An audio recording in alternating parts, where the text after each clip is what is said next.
Joanne, David Gorcyca freely admits that Dr. Jack Kevorkian was definitely his most fascinating and his most complex defendant. Now, by the time their paths crossed, though, Dr. Jack had already been acquitted in Wayne County, primarily because there wasn't a law on the books against assisted suicide. Gorcyca was savvy enough not to go down that road prematurely.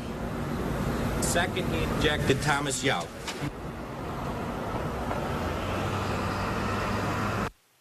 Ultimately, what I was telling, and although he was still participating, I was telling the legislature, until you do something, I'm not.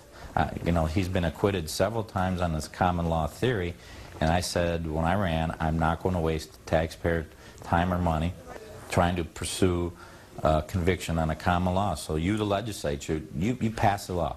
You either make it legal or make it illegal, and if you make it illegal, which ultimately Governor Engler pushed through a bill, made it a 5-year felony, then I have an obligation to enforce it. I got your conviction. Right. And not often, if ever, do you have a crime where it's all video recorded. It was basically a videotaped confession of the crime. And our trial really wasn't that complicated. We had a couple of witnesses, a responding police officer, the medical examiner, and I think we played the videotape, and that was really it.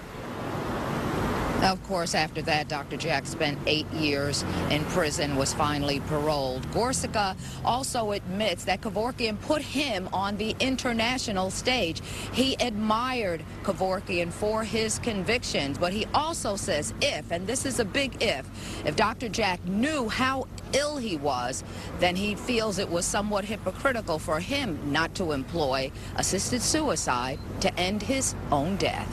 Reporting live from Royal Oak, I'm Val Clark, Channel 7 Action News.